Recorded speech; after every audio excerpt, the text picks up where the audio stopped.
name is C.R. Phillips, and I got hooked into this because I said I would, and that's the long and the short of it.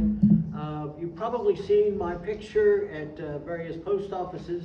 That's a really bad likeness, but here we are today, and we're going to start off and just look at what some of the is going on with the various divisions as far as, here we are right here, C.R. Phillips, Division 3 and 12, City of Hope.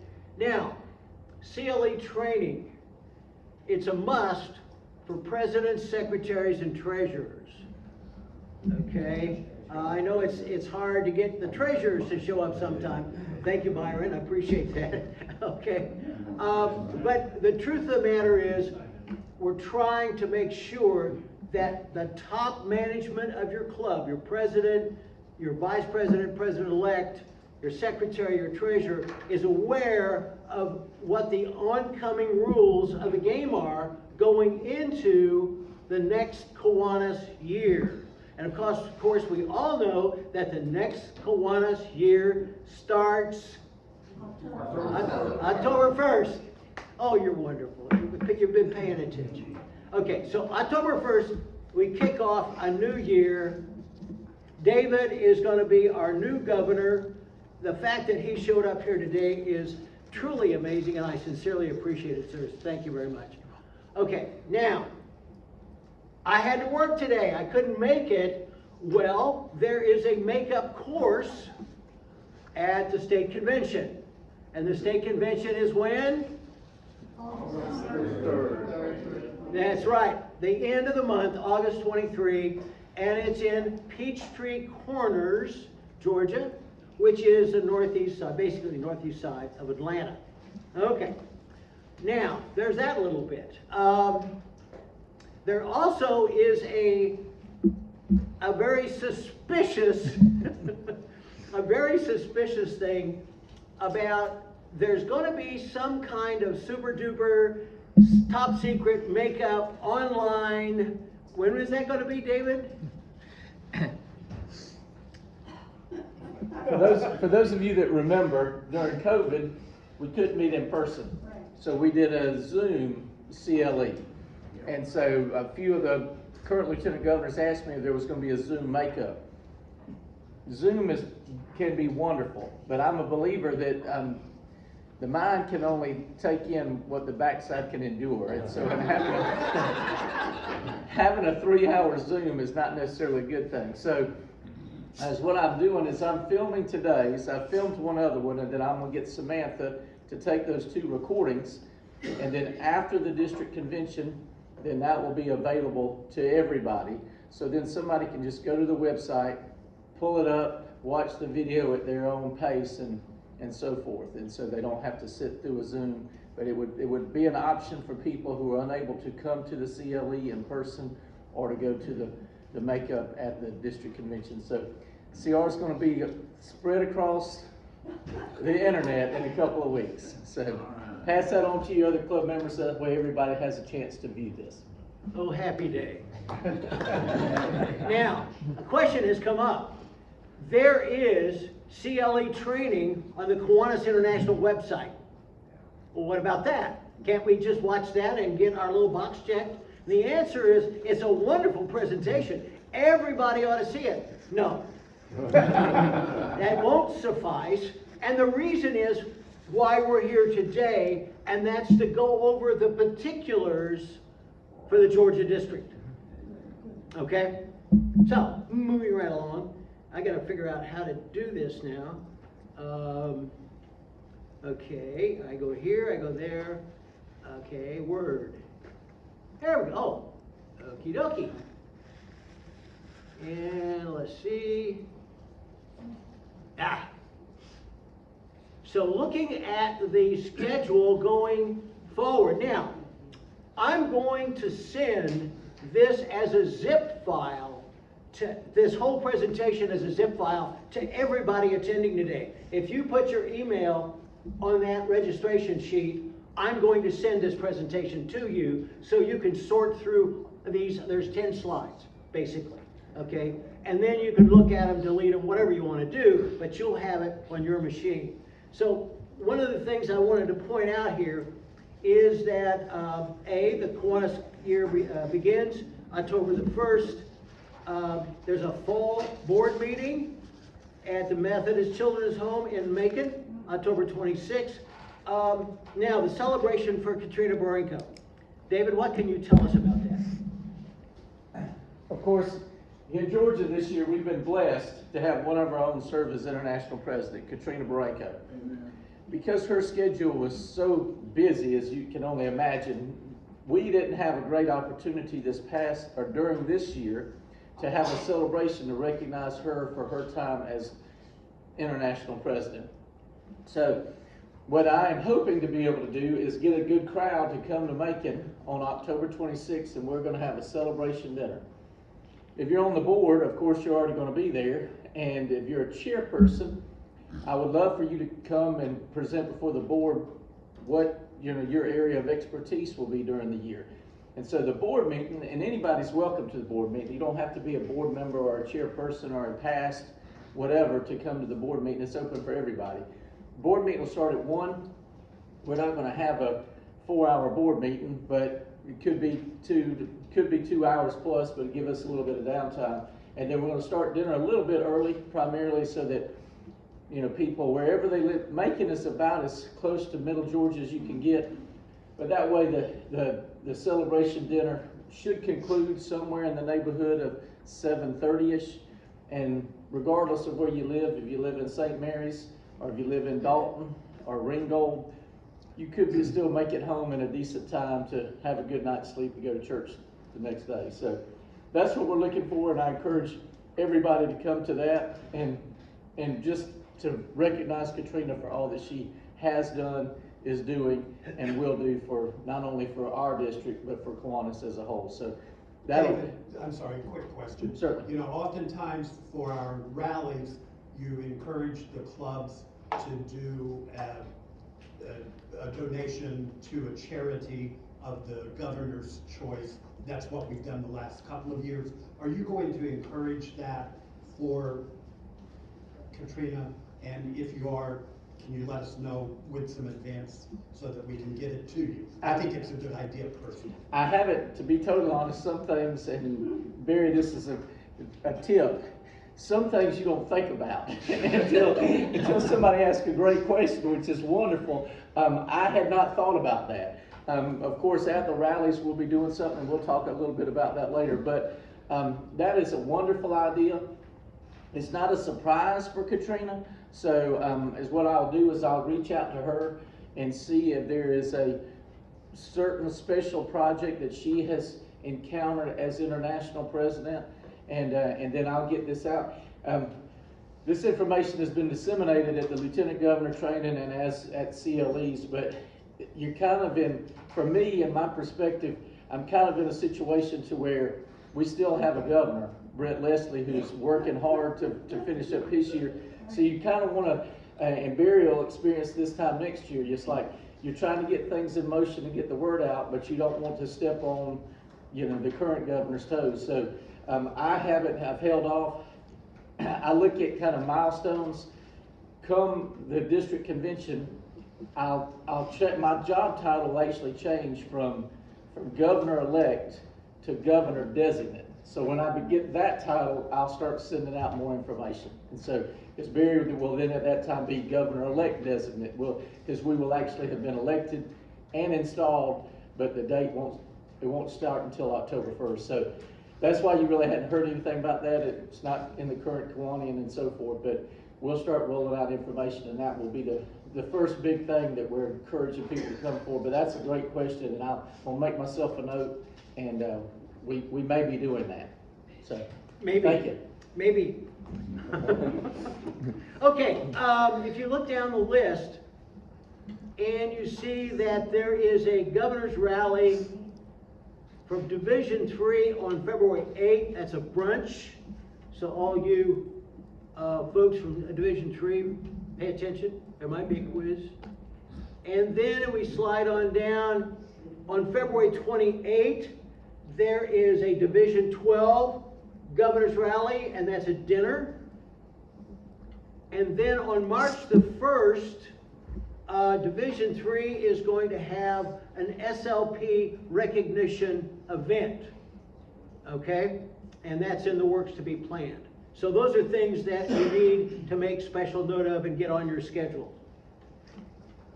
And mid-year training this year is March the 29th.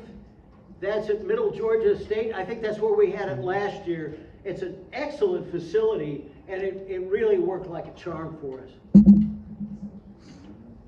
Okay, see anything here that really jumps out at me? Mother's Day is May the 11th. That's always important. And CLE training again in June of 2025, and that has yet to be scheduled. So those are the things that are coming up over the horizon that you need to work into your calendars and your schedules right now. Any questions? Okay, let's go to the next slide. Okay, our officers, incoming officers, here's a list of everybody. You know the most important one, he's here today, David Simmons.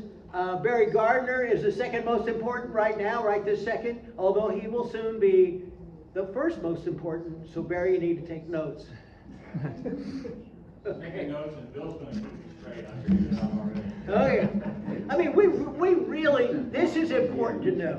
She's right down on the bottom now, yeah. We've got the incoming governor and the next governor in our meeting today.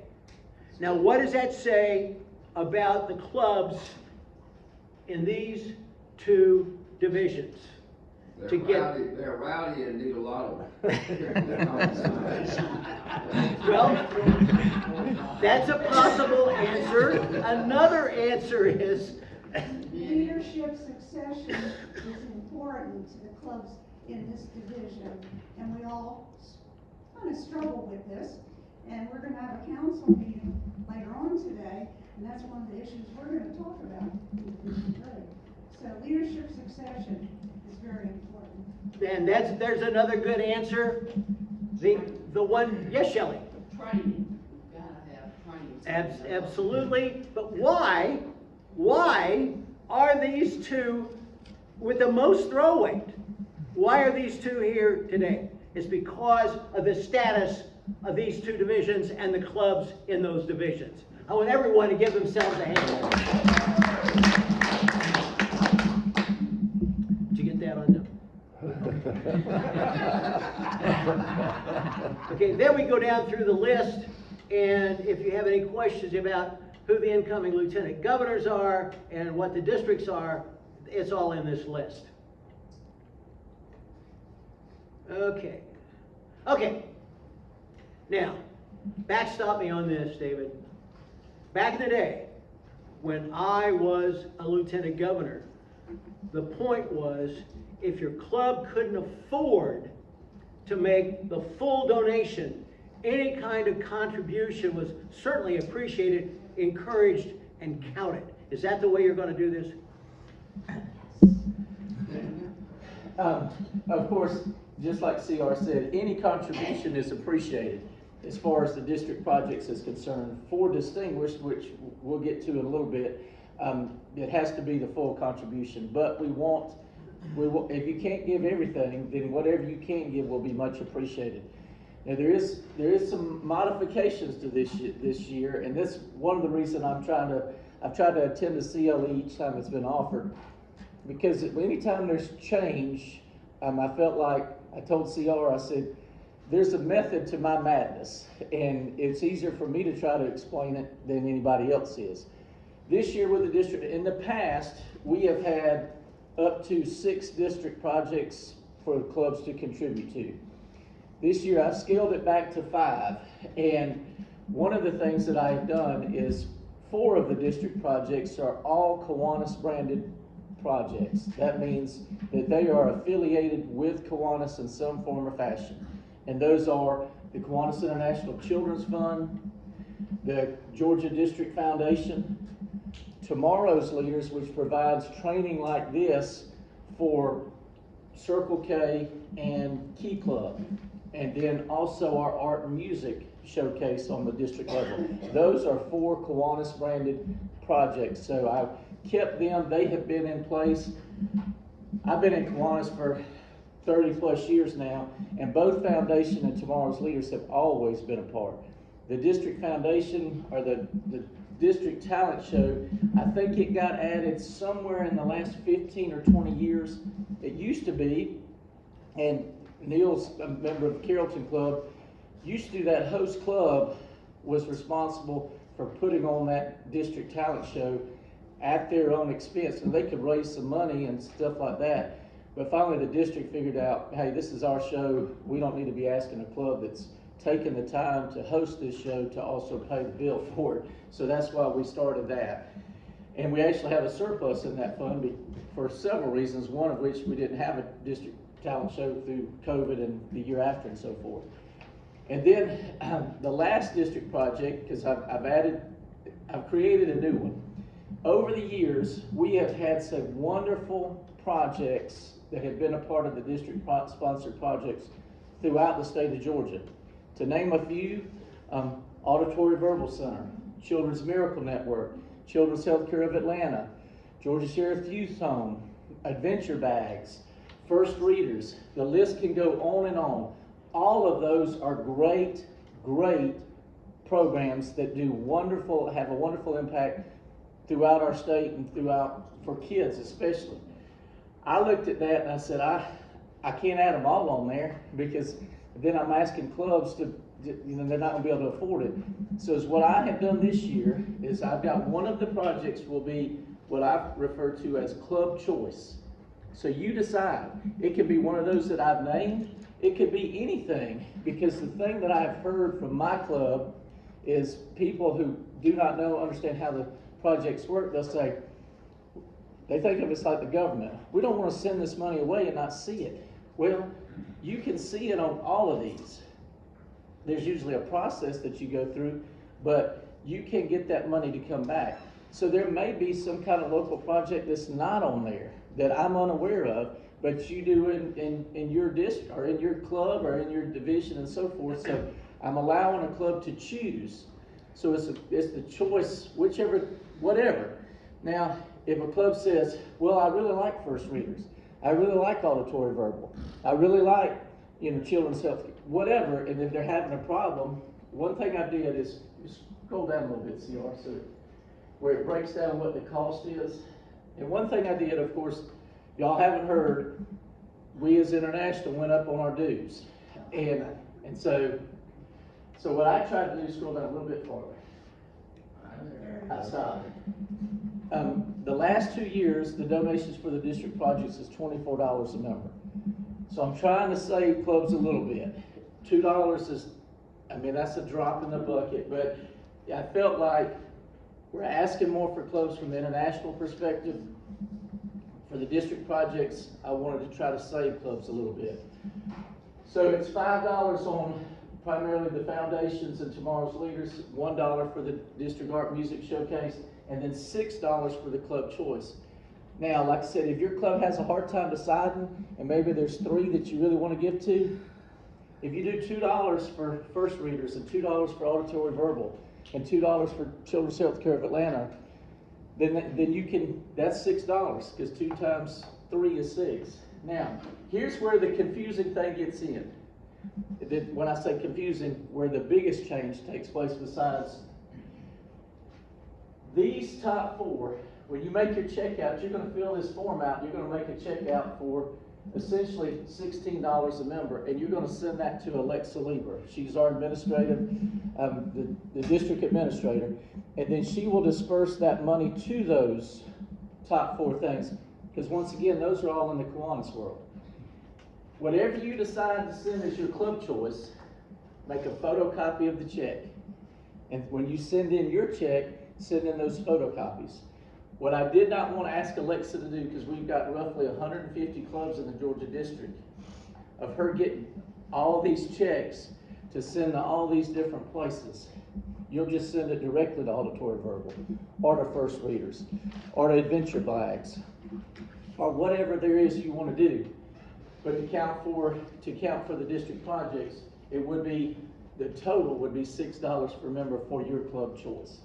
And so I felt like first off, lowering the cost a little bit, and then also giving clubs an option.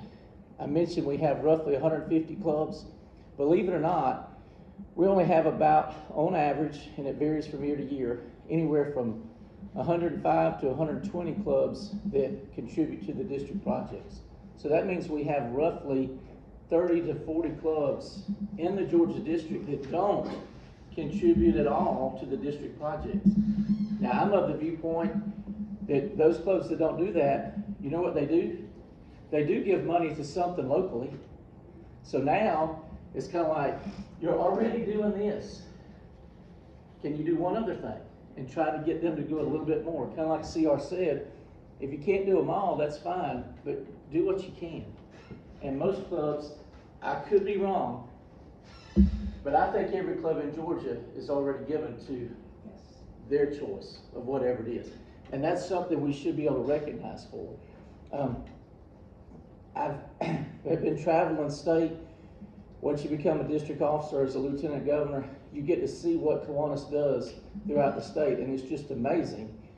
And I don't even know, it's some kind of, it's a program for kids. It's in downtown Atlanta. We've had rallies there the last 3 years. It's called Riverside, and it's, or Hillside, Hillside. And when I walked into the place, because they have buildings, and one of the buildings they title each building, and one is titled Kiwanis. And so Kiwanis was involved in the forming of Hillside however many years ago. Well, a lot of clubs in Atlanta, because that's a program that supports kids that are going through some kind of mental health issues. And so they have kids on site that stay there, and that program, well, the clubs in that division around downtown Atlanta, they've supported Hillside for years. Well, unfortunately, the district projects didn't account for that over the years. Well, now it can. So, and I'm sure that's true for anything. And to me, as far as the people have asked us, so, well, what kind of program does it have to be? And I'm like, if it benefits your community in some form or fashion, then you can count it. I'm not gonna, don't worry, I'm a retired federal employee, but I didn't work for the IRS. So you don't gotta worry about, if your club wants to support something, I mean, I look at it as, to me, I'm 4 dogs and a cat at the house. So if your club is big into helping this humane society and gives money to that, okay, I'm good with that, because that's something that helps your community. So it doesn't have to be just for children. If there's a program that your club is helping to support, then count it, because you deserve recognition for that. So does anybody have any, I know that's a lot, you have questions. Let me just clarify. Let's say our club sends X number of dollars, more than 6, to the First Foundation in Newman, in Coweta County. Right. Did I understand you to say is we need to make a copy of that check and include that when we send in our Right. $16? You'll send in your $16, you'll write your club contribution over here, then right here you would write, let's just say you've got, I do math easier, there's zeros on it. Say you got 100 members, and so you write 600 here, Right. but you're not going to include the $600 check, you're going to include a photocopy of it, so that we can just check the box off. Our documentation. Yes. Yes, ma'am. Me? Oh, I thought you had a question. I do. Okay. Yes, I have a question. I'm on the board of directors of the First Readers in Coweta County, and we serve over 3,000 preschoolers every year. We pay for books to be mailed into their homes, getting them ready for school. All right. The money that's been collected over the past 3 years for First Readers, did that go to Madison? My understanding, this is my understanding of how that program works. If I send money in and I put on the memo line or on a note that says, I want this money to go to Coweta County, then the answer is yes. But if I just send a check in, then chances are it goes into the big pot that they distribute out where it's needed. So depending on when you make that payment, I think you do have to indicate which county so that it will go to that county. Because I think First Readers is pretty much in every county in Georgia. You know, I think that those counties that, and I say this because I think First Readers is wonderful. You have I'm not going to say competing, but you have another reading program. It's just the Dolly Parton Imagination Library that's set up similarly. And some communities do that. First Readers is based on Dolly Parton. It once was under Imagination Library, and then we do a newsletter for parents in there that's fantastic. Right. She would not do that for us. It took too much time. So now we do ours in Georgia. But Madison is the home office. Yes, ma'am. So I think that's where it went. Okay. Any other questions? Yes, David. Oh, please, Barry's got one. I got one back here. Like our club, for example, First Readers, we donate $1,000 a year to First Readers there in Carroll County. That would be a part of that other contribution. That's your club choice. So we Yes. just put, club choice, we just copy that $1,000 check and send it to you. Absolutely. And spread it for $6. Absolutely. Hey, David, Okay. Yes. is there a date when this has to be done before? The date would be September 30th of 2025. I ask, don't wait till then, primarily because a lot of these, any of them, you know, you're talking about organizations that use that money to benefit children or whatever it is that they're involved in. So the sooner that they can get that money, the better. But as far as the deadline, so that you count it during your year, it'd be September 30th. But I would encourage you to try to get it in as early as you can. I say this from my perspective, how the clubs that I'm familiar with is, because I'm not privy to every club's finances. But for clubs, your biggest expense for the most part that you're paying out, first off, is your dues.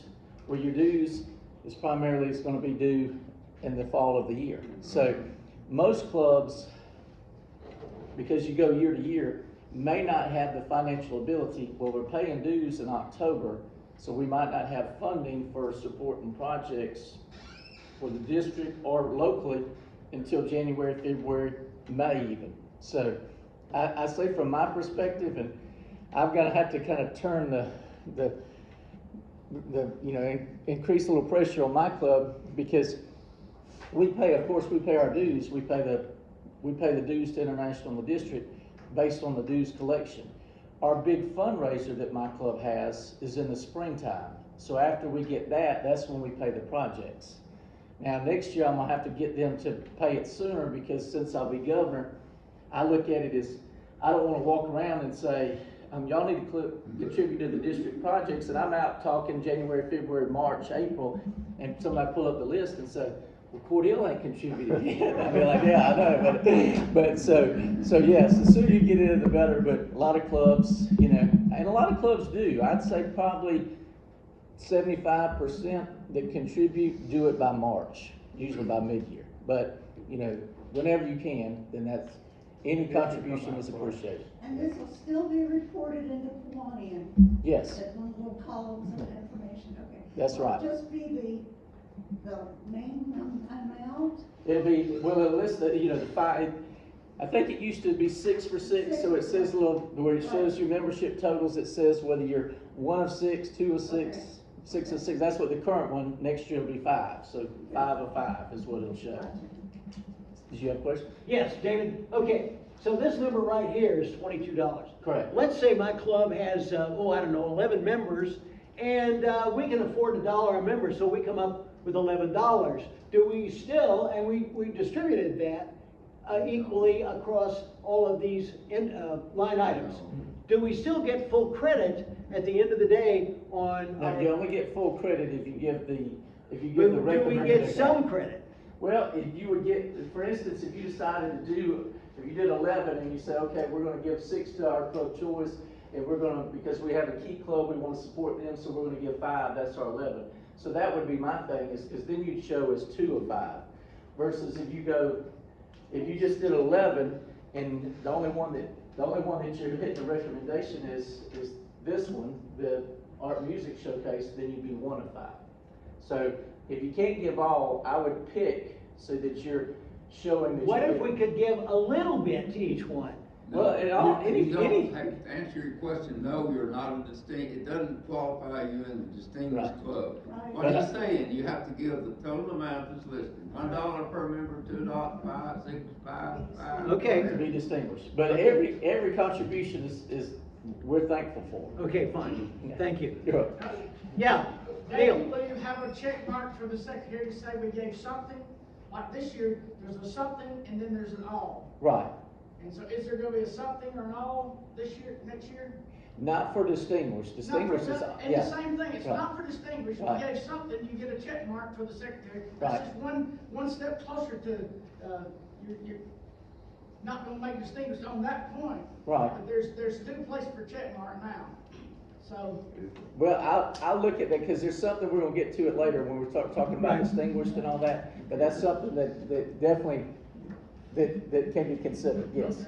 okay, now, I've gotta make a point here, because I've used this twice myself, and that's Georgia District Kiwanis Foundation.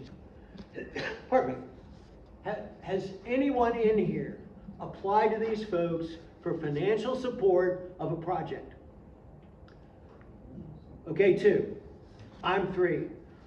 On 2 separate occasions, I got $5,000. So I've got, in 2 years, I got $10,000 out of this organization. Well, we put money into it, and then I got more than what we put into it back as secretary of the Newton Club. So if anyone wants help filing for a project money, we put up 15,000, pardon me, 15,000 for our Christmas shopping spree. And I told them we could help a lot more children if we had a little more money. So how about $5,000? And they said, okay. So in 2 separate years, we've got an extra $5,000 for our Christmas shopping spree. That's available to everyone, every club in here, all right? So don't forget, there's money to be had in this list, yeah. But it is matching funds, so you have to contribute some of that. Pardon me, that's exactly right. Any other questions? Shelley? Deadline on that.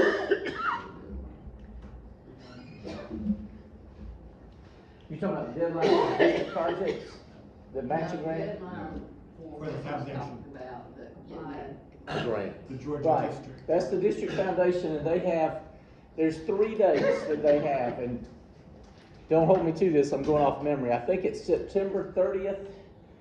I think like maybe, I know September 30th, June 30th, and I think the other one is maybe January 31st. If I'm used to, it coincided with where their meetings were, because they meet in the fall, mid-year, and the convention, so that deadline was, so you would get the request in prior to their meeting.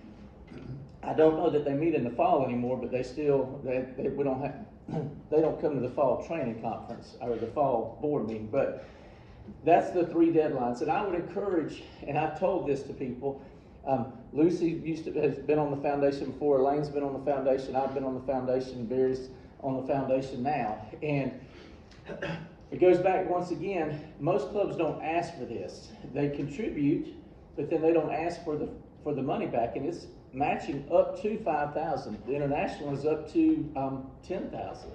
So most clubs don't ask for it. But you think about it, if let's just say your club is average size club, 25 members. Even at $5 a member, how many years are you donating before you hit 5,000? A lot of years, a decade at least. But to get 5,000 back, and you don't have to ask for 5, it could be 2,500, whatever you're matching is what I would encourage you to ask for. But from the foundation perspective, we may be average, maybe, it varies from year to year, maybe 12 grant requests.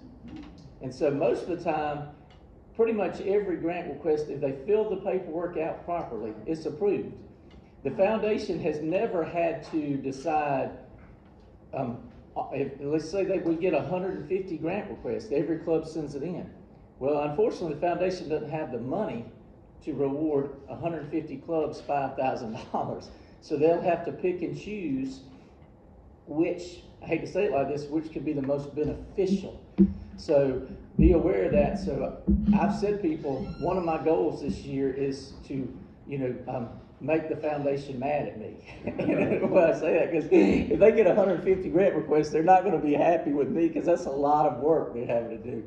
And I say that kind of in jest, but because in the past, they're doing, I'm not saying they're not working, they are, but they can't force clubs to put in a grant request. So I encourage you, whatever the amount is, if it's $1,200 or $3,000, who doesn't need $1,500 for their club? Anybody? See, everybody could use it. You just ask for it, and then that helps out. But any of that can be beneficial. And I say this also, when you're doing that matching grant, because I was at a board meeting recently, and I think Barry was in there too. The club had listed where they were getting their funding from, and I think they'd asked for $5,000. Well, like $2,500 of what they were getting was from the Kiwanis Children's Fund. So somebody asked, they said, well, can they use other Kiwanis funds to count as their match, is what they're donating as far as what their match is? And so they had a discussion. They're like, we have never said that, we never questioned where a club got their money from. If they get it from an individual, if they get it from a fundraiser in their community, or if they get it from an outside source like the International Fund. So this club, and their grant got approved. They'd gotten a matching grant from the Children's Fund for $2,500.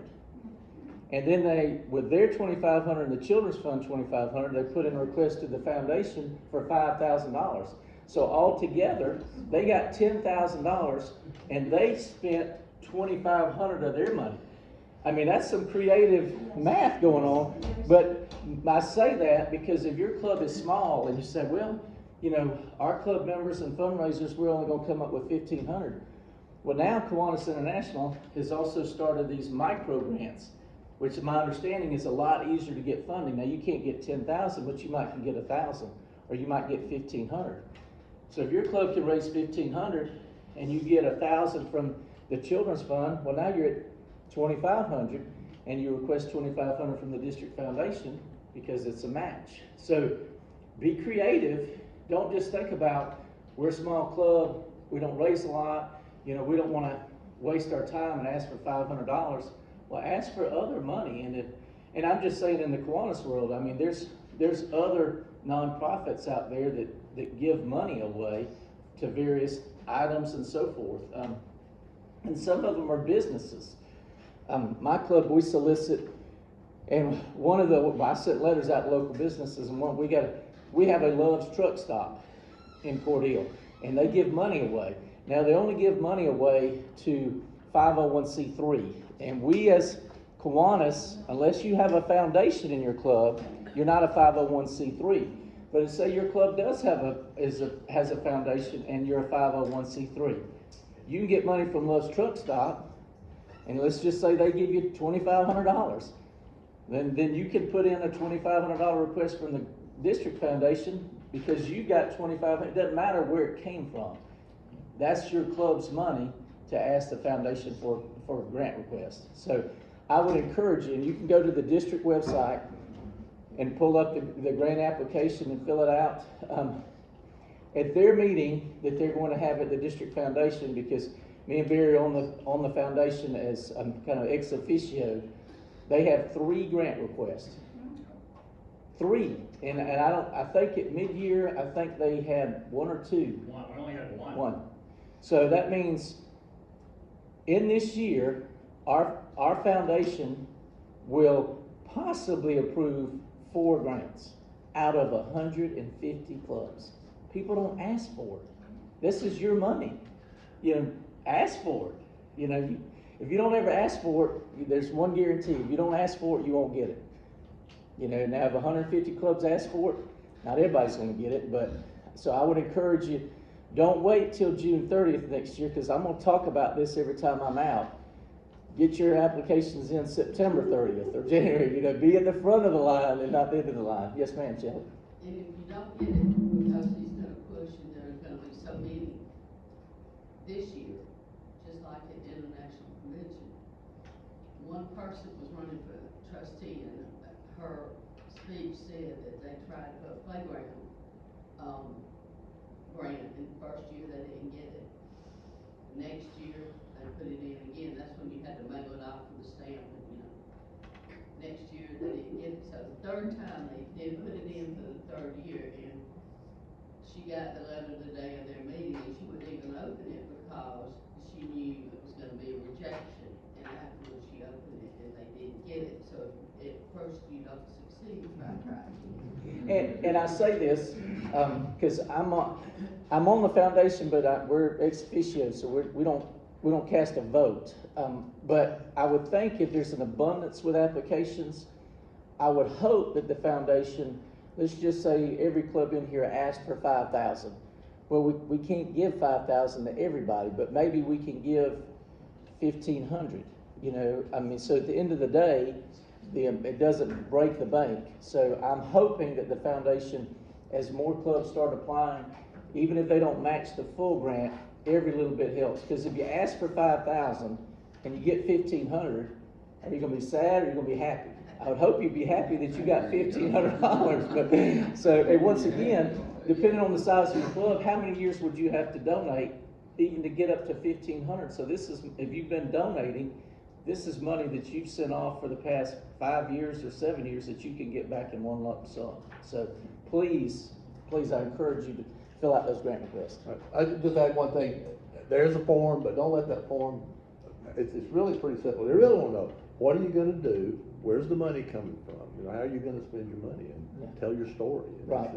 And how you're going to essentially market Kiwanis. Yeah, that's right. That's important, that you have to be. Well, my club, we just put in for a grant request, and we give books out to kids. We do it twice a year. We give every child that's in public, private, daycare in Chris County, we give a book to twice a year. But if we get approved, we're gonna be doing it 4 times a year. But what we're gonna do is inside that book, where we normally have a sticker that says donated by the Kiwanis Club, there'll also be a sticker that says, this book is donated by the Georgia District Foundation. So you have to be able to publicize Kiwanis and give the District Foundation recognition. So just be aware of that when you're writing up your proposal. Please, that's one of the things that they'll look at, and they'll tell you, you know, you got to be able to show how you're publicizing and marketing Kiwanis. So make sure you include that in your grant request. Okay. Please do the follow-up. Right. You have to send a follow-up how you use the money. How you use the money. Okay, so it's 10 o'clock, 10-minute break. Right off the bat, this year, lieutenant governors count. So if you could attend a meeting with the lieutenant governor, you got to count an interclub. Thank you, Beth. That's going away. Okay? Certain club members have a natural advantage, etc., etc., etc. So consequently, you can't use any of them. An interclub is an interclub. A club member visiting another club is an interclub for one member. And you get a point for that. And we'll get into the point system. But right off the bat, here it is right here. Okay, 1 member is 1 point, 2 members is 3 points. And if you want to go to White Oak Golden K and get one of their sausage sandwiches, you'll probably take 25, 30 people with you. Okay, you get 5 points.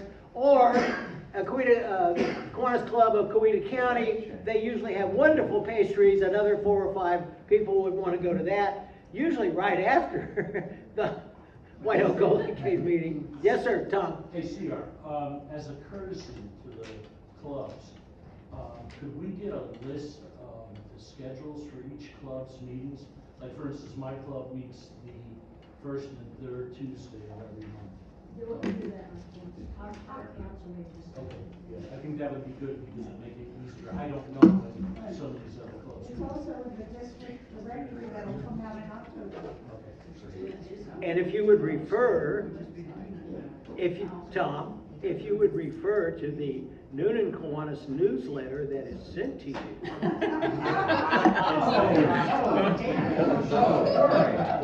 You'll see a section down in the lower right hand of the first page that lists all the clubs in the division, when and where they meet. But I'm just saying.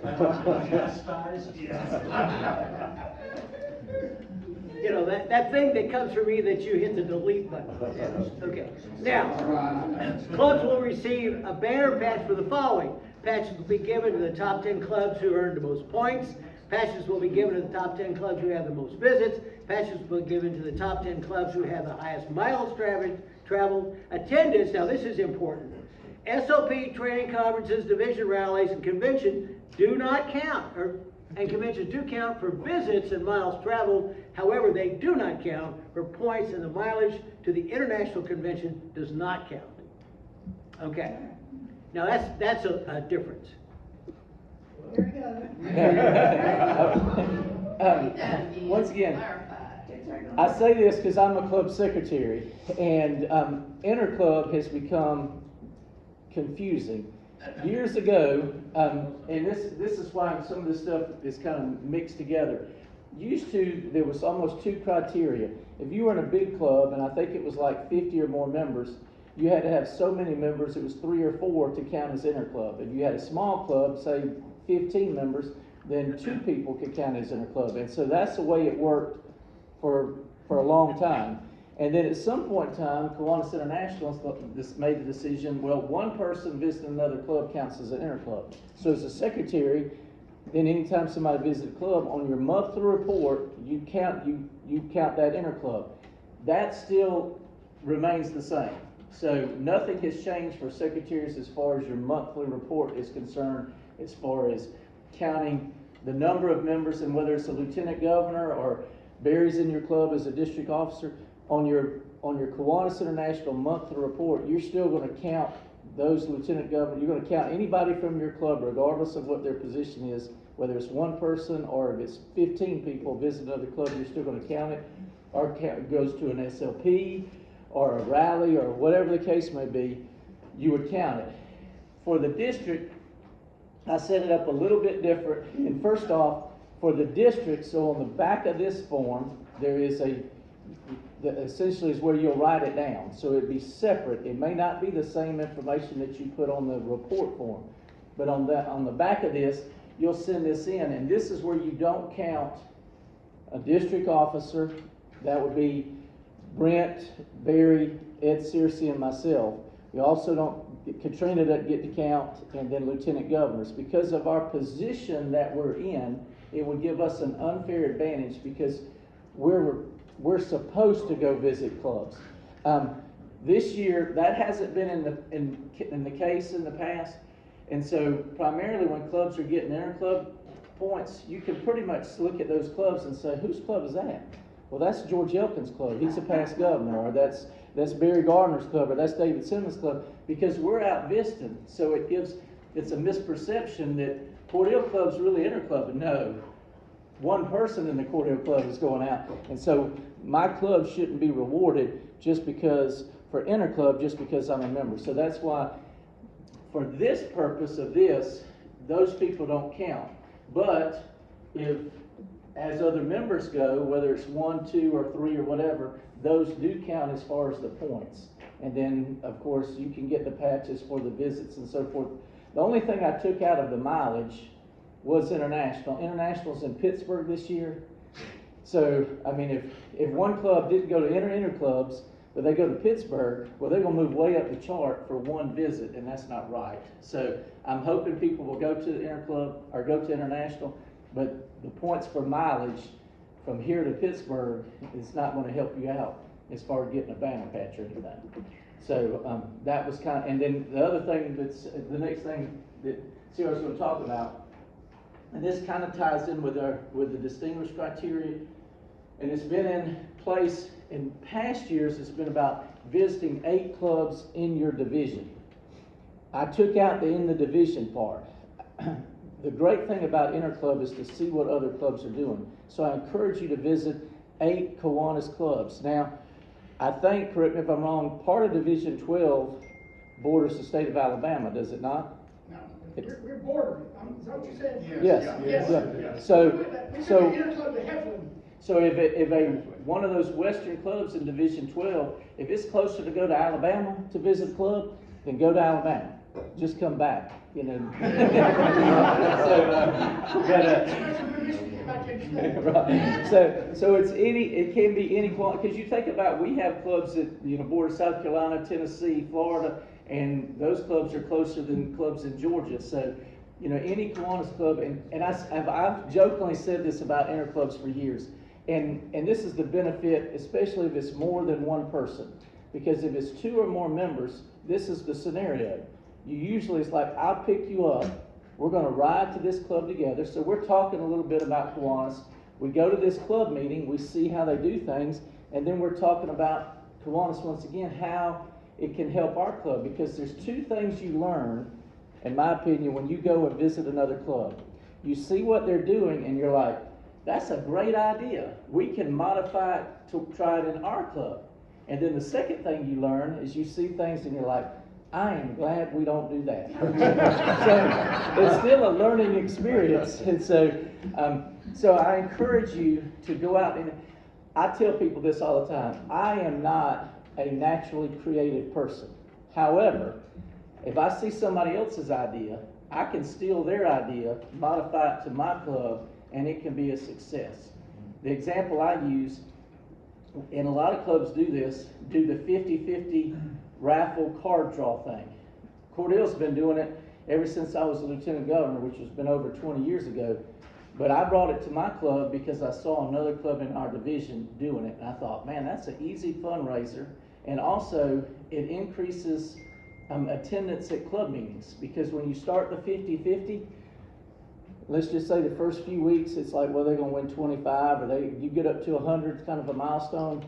But and I say this, you know, the key to that is whatever your winning card is, you don't put it in the deck till about halfway through, but that's a lie. I'm accused of doing that. But no, you got to do it fair. But if your pot builds up and it gets to 500 or 1,000, if you publicize that, the members that you hadn't seen in a while, they'll start coming to lunch, because now it's like, not only hopefully they get back in the habit of coming, but you think about, are you going to miss a lunch if you have the potential to go to that lunch and win $500 or win $1,000? Most people are going to show up and do it. So I encourage that, you know, it's the small things that can help increase it. In fact, it was Cordell Club does it. We had a potential member visiting our club this past Thursday. Well, I'm selling tickets, and she's like, I'd like to buy a ticket. I'm like, you have to be a member to buy a ticket. And she's like, well, I'm like, so I gave her a membership application. She said, I'll be here next week. I'm like, all right. So whether the opportunity to win money is what caused her to fill out the application, or she just enjoyed the fellowship, I don't know, but anything can't hurt. Yes, sir. So what you're really saying is greed is a wonderful motivator. Absolutely. It can be. It can be. And the payoff can be great. Our fund got up to $3,500. We had 7 cards left. And one of our members, Don Chapman, won the drawing that day, and he gave his ticket to Chris Carlisle, a pastor who's in our club. Now, Chris Carlisle and his wife are starting a pre-K in their church. So he went up there, and he draws the winning card, and the place went nuts. You know, the paint came off the walls. $3,500 went right into his fund to start his pre-K. So there you go. How about that? Now, the one thing about 8 clubs, and I think you beat this about half to death. Thank you. I'm doing such a wonderful job in this presentation. So anyway. Did you get that on tape? Yes. Like Division 3, we now have 7 clubs. So if we want to visit other clubs, obviously we're going to have to go to Carrollton, and I think we've got a delegation coming to Carrollton. You want to double your seating for that. You know, we had a lot of hungry people, and probably Griffin. And that's just real close at hand. And then you get patches. Everybody likes patches. And Now, I can report interclubs on the Kiwanis International website. Correct. Okay, but I've got a separate form now, as secretary, I've got a separate form I gotta fill out, I gotta keep track of. Right. There you And, go. and I would encourage, because I'm gonna use the Kiwanian to keep, just like how, Lucy mentioned earlier, it tracks whether clubs have contributed to the district projects. I think competition could be a good thing. And this was something originally I just said, just submit this form once. And then somebody brought it to my attention. I said, well, what if you had it submitted monthly and I'm not, you don't have to submit it monthly, but if you have some, go ahead and submit it because we'll keep track of it. And that way when the Kiwanian comes out every other month, we'll be able to show that Douglas is in first place in interclub points. And, you know, and so it can kind of be competition, can be motivation. You can see where you're at. So I would encourage you to submit this as you have interclubs. So if you have 3 this month, submit it for safe. Because you think about the first few months, you might have some interclubs in October, maybe at the beginning of November, but once you get to about November 15th, because of Thanksgiving and then Christmas holidays and New Year's, most clubs don't do a lot of interclubbing at that time. So if you have nothing to report, you don't have to send this in. And you can just, you don't have to mail it, because nowadays, if you mail it in October, it might get there in March. But you can just scan this in or take a picture of it and then email it to Bill Eichelberger. He's the current lieutenant governor up in Division 10, but he'll be the interclub chair next year. And just send it to him, and that way he can keep up with it, and we'll put it in the Georgia Kiwanian. And then that way also, if you know you're sending reports in and you don't see yourself in that competition, then you can be like, Bill, are you getting this, or did it get lost in the whatever? You know, because to me, email's a wonderful tool, but I don't know, we probably have all experienced, Bill, I didn't get your email. Well, some reason it goes to spam or whatever, you know, who knows, but it's kind of some checks and balances so you can see it, making sure that he's getting it if you don't see yourself on the list. Yes, sir. One, just clarification, is that, I assume that wasn't necessarily 8 unique clubs, but is it 8 unique clubs? It's 8 different clubs. Different clubs. Because I just feel like, and I say this, and it may sound bad, as you visit clubs, there's going to be clubs that's like, I really enjoy going to their club meetings. So you might go to them more than once, and that's fine. I would encourage that. But we want to see variety. We want you to go to different clubs. So trying to visit 8 different ones. And it's not, you know, it's a lot to ask, but, you know, you can kind of map it out to where, you know, because at least in here you think about Griffin. I drove through it coming to Noonan. Well, that's in a totally different division. So the old way, it didn't count, but this way it's like, well, I'll go to Griffin. You know, that's, you know, I can do that. Or I can go up to Carrollton if I'm in Division 3. So it doesn't necessarily mean, because this is the thing I found out, and I think it's true in every division. Some divisions, it's like the best day, and so you might have 8 clubs in your division, but 4 of them meet on Tuesday at lunch. And so it's like, it can be a little bit hard to begin with to get people to interclub, but you're dang sure not going to get them to interclub when your meeting's going on. So that kind of can become a hindrance. And I think that's true in every division, is you have clubs that meet the same time as your home club does. If you can go to them, wonderful, but it gives you the opportunity to go see 8 additional ones. And for where this 2 divisions are, there's 8 clubs in decent proximity. Yes, ma'am. If you go help another club with a project, does that count? It counts for the, it would count towards the visits and miles traveled. It doesn't count for points. Does that make sense? So when you put in the point system up here, if you go to a service project, you don't get the points, but you can count it as far as the miles, and so that it can count on that. Because we want you involved in service. But the points is just based solely on, and same thing like going to an SLP, that counts. You get to count it, but you just don't add the points up for it, because the points are just strictly for other Kiwanis clubs. But everything else counts in miles and so forth. I just feel like you are. So the original idea. Right. Yeah. Bless you. Excuse me. Any other questions about interclub? Okay, the next thing on our agenda, forgive me, but I think this is new. Georgia District Distinguished Member Criteria. Okay. What this is for honoring a specific individual. And this is more, I would assume this is a top lifetime achievement award. It's, if you flip to go to the second page. And I don't know, I know that Daryl Gums had this. I don't know if Byron did.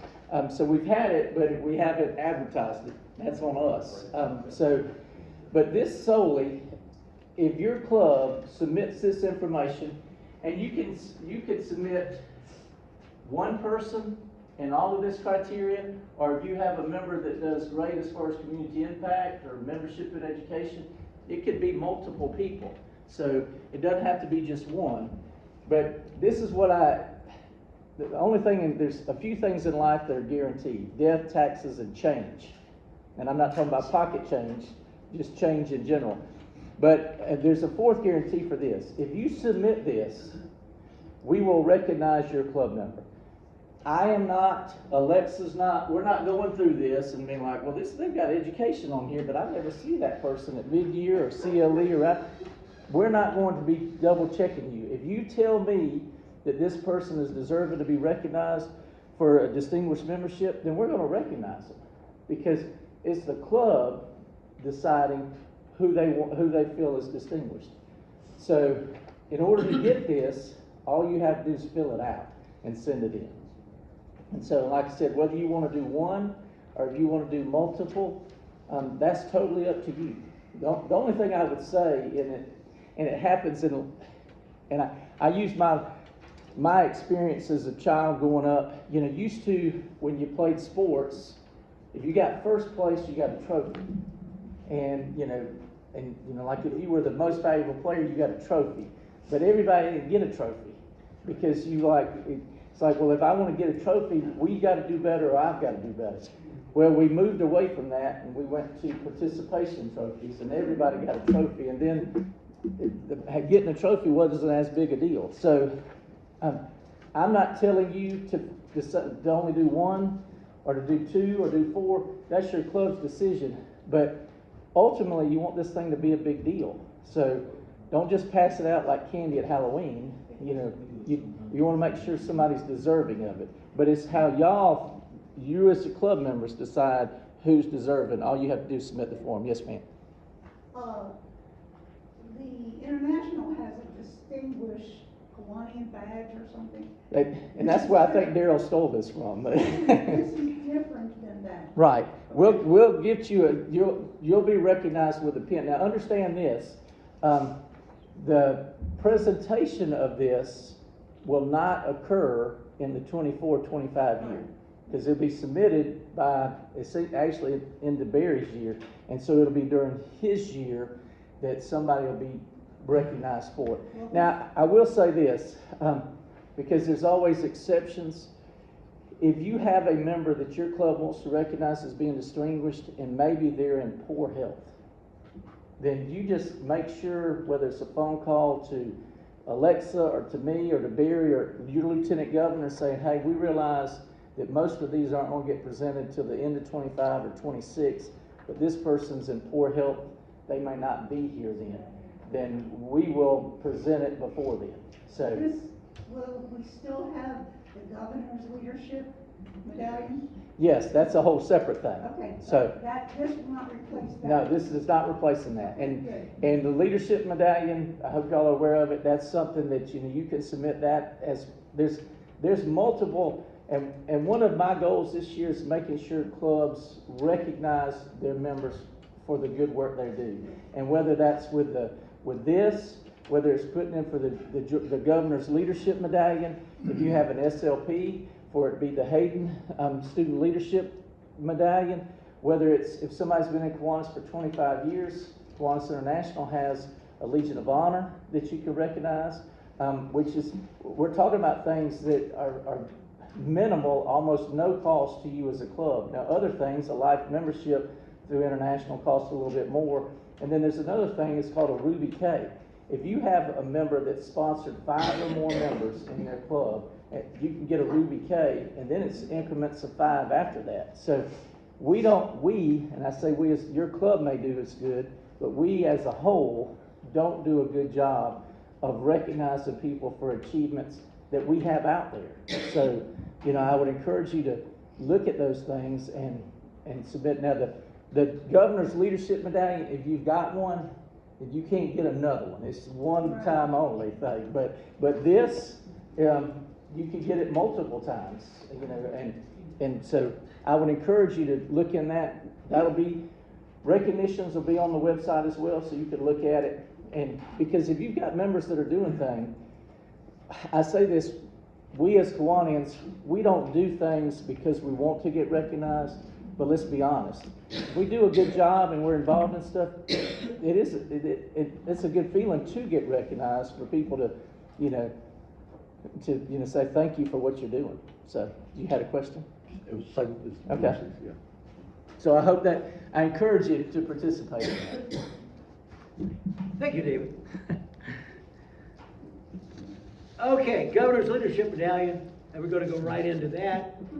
Now, once in a lifetime. Now, I know there's some members in here who have more than one. That's because of poor record keeping. It is. I've been honored with one. Many people in here have been honored with this. I'm going to basically, offices and chair positions nominated have held at club, division, district levels. A number of new members sponsored, how the nominee has positively impacted their community, the lives of children, how the nominee has gone over and beyond other leaders. So we're going to have 2 awards. One is what we just heard about, and then one is the Governor's Leadership Medallion. And they sound a lot alike. But this is just another way to distinguish an individual member. We love our members, especially the folks who put themselves out there. If you looked at the latest Georgia Kiwanian, you saw a picture of our float in the 4th of July parade. Danny Spivey, one of our members, it's a boat, it floats. See, our float is a boat, get it? I mean, come on, work with me. Okay. So consequently, he does all that, and he did it for 3 years, and it was all his own money. And then finally we found out he was spending all his own money on this damn float. So then we said, well, you need a budget. So now he's got a budget he can work with. But it's that kind of stuff to get the Kiwanis name out.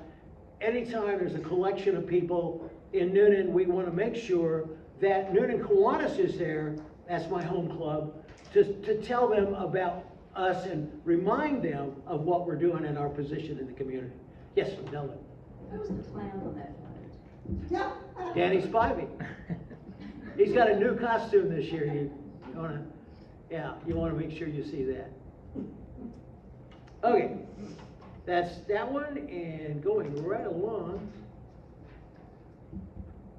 Governor's Leadership Medallion, Distinguished Club Criteria. Here we go, the report card. Yeah, it gets better and better, doesn't it? Okay, now, finish the year with a net increase in membership. Okay, so I turned in this report and I got these little boxes checked. Correct. Okay. Pardon me? And once again, so we can, and I was not my intention to confuse anyone. For years, International had Distinguished, and Georgia had a separate program, and then International stopped doing Distinguished, so we just called it Distinguished in Georgia. And then now International is starting back at Distinguished, and I've laid what the International Distinguished criteria, there's some handouts out there. This just came out since the International Convention, and so it's not in, CR doesn't have this information, but this is the handout, if you get one, this is for International. Nothing to do with district, you send this in as far as the International. The district has one, and what I thought about this year, because I'm a member of 2 clubs. Several years ago when Andy Pipkin was governor, and I was working in Macon, I grew up in Warner Robins. They were starting a club in Warner Robins, and back then, a person who's in Kiwanis could join a club to help them get chartered. They don't allow that anymore. That was a good decision, because you don't want a new club to be made up primarily of members of other clubs. You want them to be self-sustaining. But I'm still in the Warner Robins Club, and you charter with 15 members, and 3 of which were dual members, so they were at 12 from the get-go. Then COVID hit, and now we're struggling for membership. But because I'm in the club and George Elkins is in the club, the Warner Robins Club checks all the boxes as far as what we contribute to the district. We go to these trainings, we do all this, but our club is below charter strength. We're not growing, but we're distinguished every year. And I have a problem with that, and that's my own club, or one of my clubs. I'm like, if you're not growing, how can you be distinguished? Because, I mean, eventually, if, the Warner Robins Club will just go away if we don't change the membership trend, but yet we're going to go away being distinguished the whole year, every year of our existence. There's a problem with that mindset. So I was like, no, we're going to change this. You have to finish the year with membership. And as I thought about that at first, that was going to be my only criteria. You finish the year with membership, you're a distinguished club. But then I thought about it, I'm like, no. I said, you really still have to do some stuff. You have to come to this training. You have to, now, until October 1st, there may be changes, because right here, I had conference attendance. Coming to the rally, coming to mid-year, that has not changed.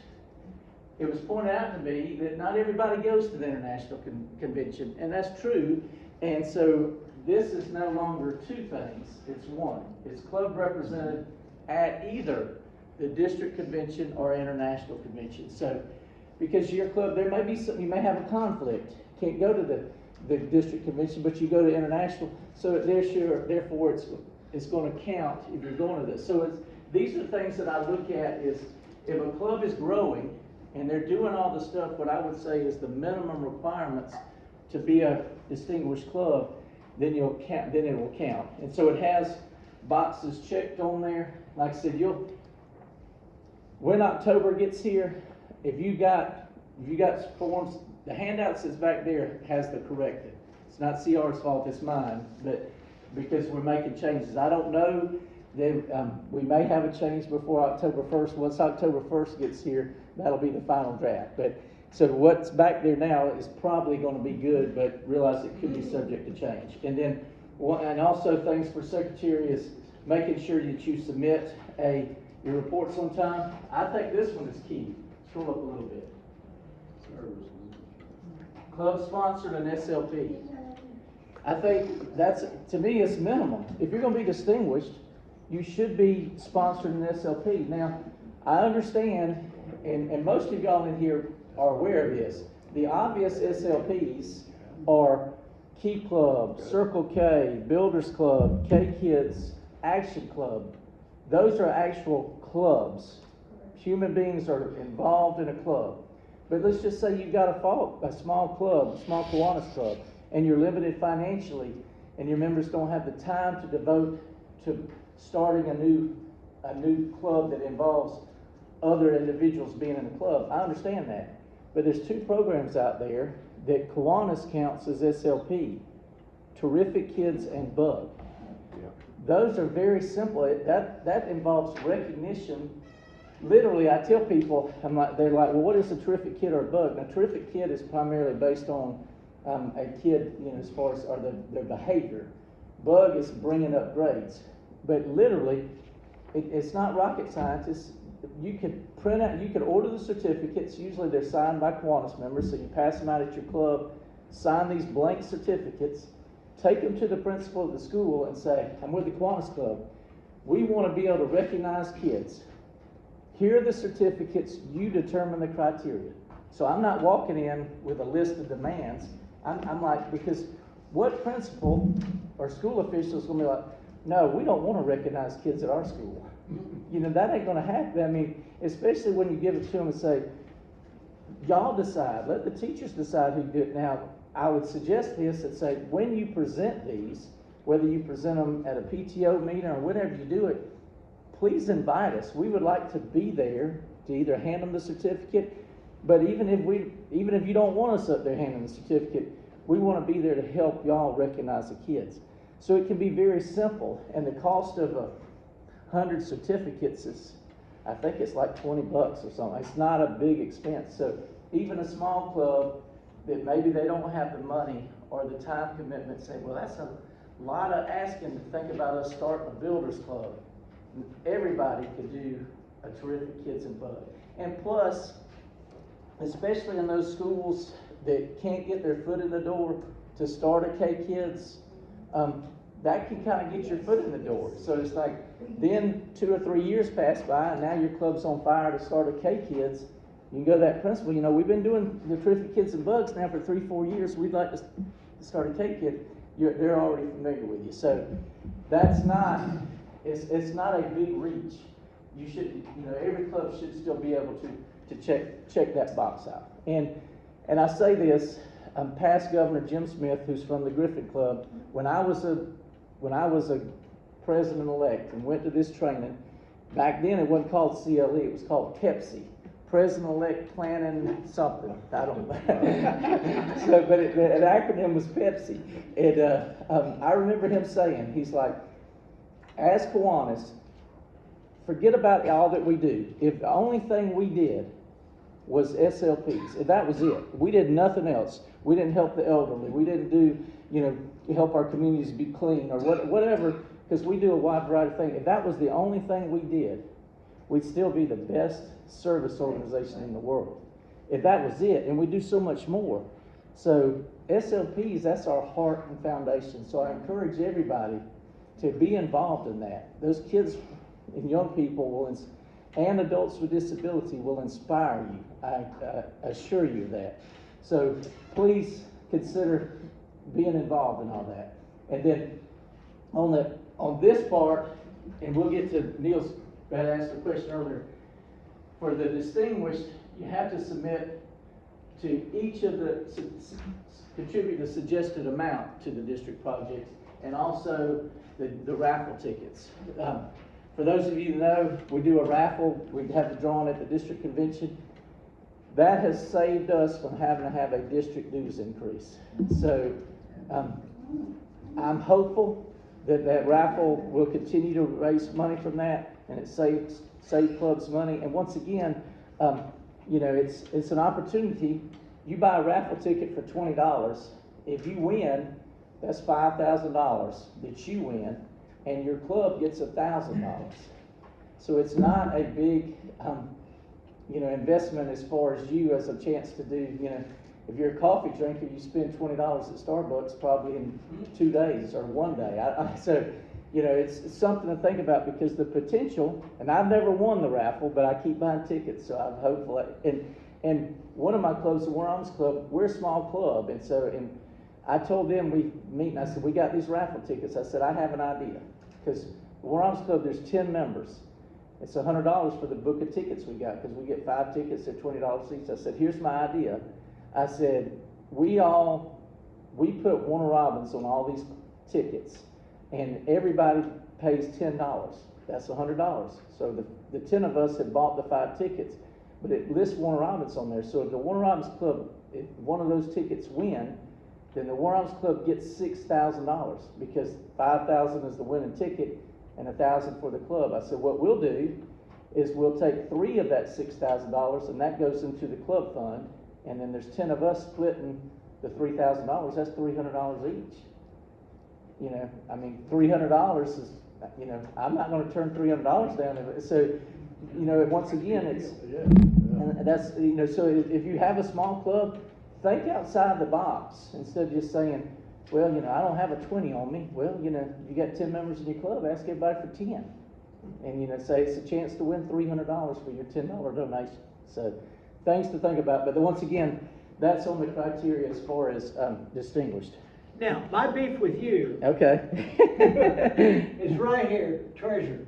Our treasurer's not here today because of health reasons. Right. She can't make it, but it says must have all three. Right. So what do? You let them watch the video once it comes, because the video will come out. Yeah, but there's a timeline here. The video, our district convention, and I say this, the only reason it's not gonna come out before the district convention is because we have a makeup that Friday. And I'm a believer that coming in person is more beneficial than watching it online. So if I announced back in whenever, when we did the CLE schedule back in May, if I announced then, well, there's gonna be a video.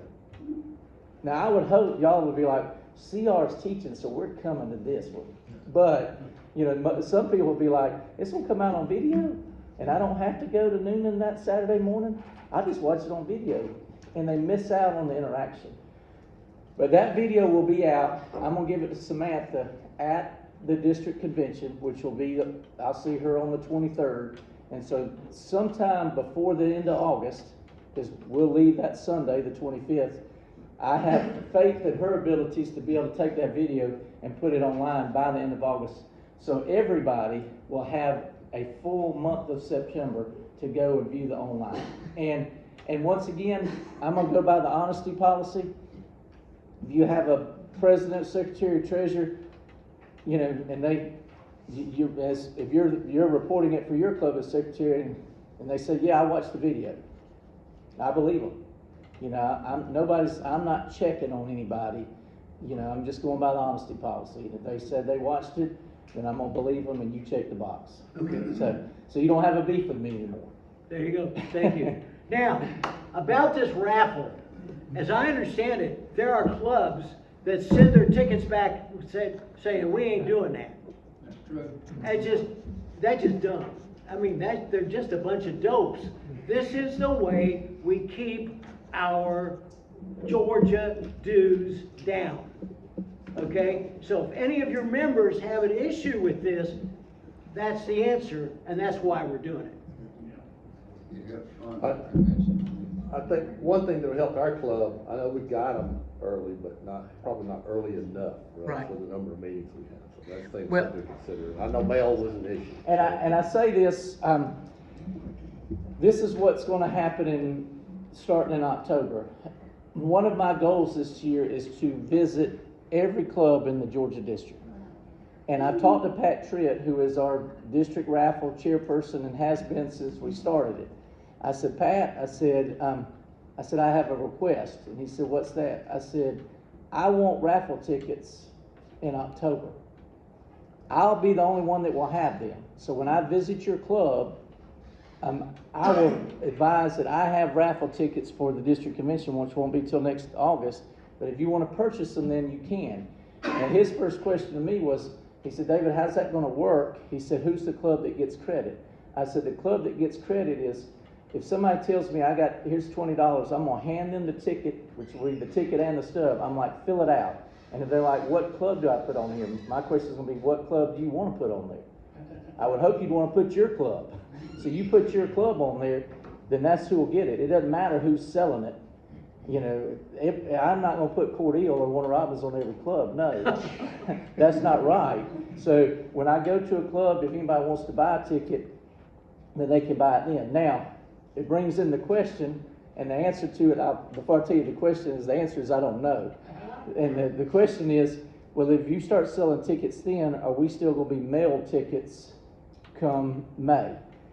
I say I don't know because there's 12 months in a year. When I say I'm going to try to visit every club, I may have half the clubs or maybe even 2/3 of the club visited by May 1st, but there's going to be clubs out there I will have not yet visited. So yes, some clubs will be mailed tickets, whether that be May 1st. With the mail situation, it might be earlier. But if I go to a club and they normally sell 2 books of tickets, which is $10 or 10 tickets, if they buy all 10 before we mail them out, then I'm going to reach out, or somebody will reach out to that club president and our secretary and say, do you want more tickets? Your club has already purchased 10 tickets. We normally send you 10. Do you want some more? If they do, we'll send them. If they say, no, we don't want any more, then you're good. And that will save us a little bit of money as far as mailing, and save y'all a little bit of money as far as mailing them back. So That one's kind of up in the air as far as tickets being mailed out. Because of the mail situation, I'm thinking we'll probably, if we're having to mail any out, it'd be like April. And so, because it is a little bit of a, Maybe you ought to give us out in March. so, but that's how the raffle will work this coming year. And since CW's got it up, scroll to the top, please, sir. Okay, now, yes, right there. Because I changed distinguished, there are clubs out there that do good work. Because you can't hogtie people and force them to join Kiwanis, all you can do is ask people and try to make your club, that would be attractive. Those two things you can control, asking and try to make your club fun and exciting and have an impact. But even if it is fun, exciting, and have an impact, you still might not gain in membership. I mean, that's outside our control. So I thought, we need to have a way to be able to recognize those clubs that for whatever reason, they don't grow, but they're still doing good works in the community. And therefore, this sets up, as far as a point system that you can go through. If you meet the criteria for distinguished, and you've printed this out, just throw it away. You don't need to fill this out if you are distinguished. You can't be ascending and distinguished, because what you're ascending to become is distinguished, right? So don't fill out both forms. If for some reason you don't meet the distinguished, then you go to this form to see if you qualify. And it's pretty self-explanatory. It does, of course, like on the leadership education, if all your club officers are either in person or they do the video by September 30th, then that's 6 points. Plus it's 3 more, so it's 9. If for some reason somebody doesn't watch the video by September 30th, then they only get 1 point instead of the 3. Attendance at rallies and conventions and so forth, and if your club's represented at division council meetings. Once again, we have the technology. Before COVID, I'd never heard of Zoom, except if I was talking about a race car or something. Zoom, not any type of technology meetings, but so your council meetings, they don't have to be in person, they could be virtual. Whatever's easier for y'all as the leaders in this division and the lieutenant governor, I'm good with it. But you want your clubs represented in that so you can talk about things going on in the division. Of course, interclub, complete interclub with 8 different clubs, you get points. Local community service project. I added something, stand up. Before you get to the SLPs, I added recognition of members. So on this form, it talks about recognizing members. So if your club recognizes a Kiwanis member with an award such as Ruby K. Hines, I'll talk about Hines a little bit, Georgia Leadership or Kiwanis International Award, then you can get points for that because it should be about recognition. And then, scroll down just a little bit. Go Too far? Too far. Go to the top. Oh, Where it says SLPs, come down, right here. Okay. Club sponsored an SLP. If you have been sponsoring an SLP and you continue your sponsorship, that's what that's talking about. It's not talking about a new. It's a new or a recurring. So you get points for that. If you do open up something new, then and when I say open, if you're sponsoring an SLP and you also have a key club, a builders club, open here, essentially in my mind, because those memberships, they're limited. Because kids, if you're in Key Club, you can only be in Key Club for 4 years. Unless you're a permanent high school student, I guess you can stay in longer. But essentially, in my mind, you're almost like reopening a new Key Club almost every year because of their turnover is so big. And same with all of them. So if you sponsor an SLP, you get 4 points. And those SLPs are Builders Club and K-Kids. Well, you get two more points because it says open, but I mean if you've got a club, that means if you've opened or sponsored it. So just be aware you can get additional points, not just, if you have an SLP, you get more than 4 points is my point. Does that make sense? And then if you make a contribution to the global community and Stop right there, thank you. This was Neil's question earlier. Club contributed to each of the Georgia district projects. So if you made a contribution, but it wasn't a suggested amount, you get points. So if you contribute to all 5, but not the suggested points, then you get to count those points. So you still get points even if you're not the full amount. And the same on the monthly reports. If you're a club secretary, we ask that you submit those reports by the 10th. But if you don't do them by the 10th, you can still get points as long as you're doing them. Hey, Mick, you had a question? Come in. Welcome. You had a question, John? Yeah, on your, where clubs contribute to each of the Georgia district projects, you Correct. said 1 to 6 is not bad anymore, it's 1 to 5. Well, and I just realized that too, but so, here's some South Georgia math. If you contribute to all of them, if you do the suggested amount, you catch yourself 12 points, you get 2 bonus points. If you don't do the suggested amount, but you do to all 5 of them, then give yourself 6 points. All right. So that's some South Georgia math right there. You're doing all right, all right. So you get some free bonus points right there if you're doing them. Okay? Any questions about the ascending or distinguished criteria?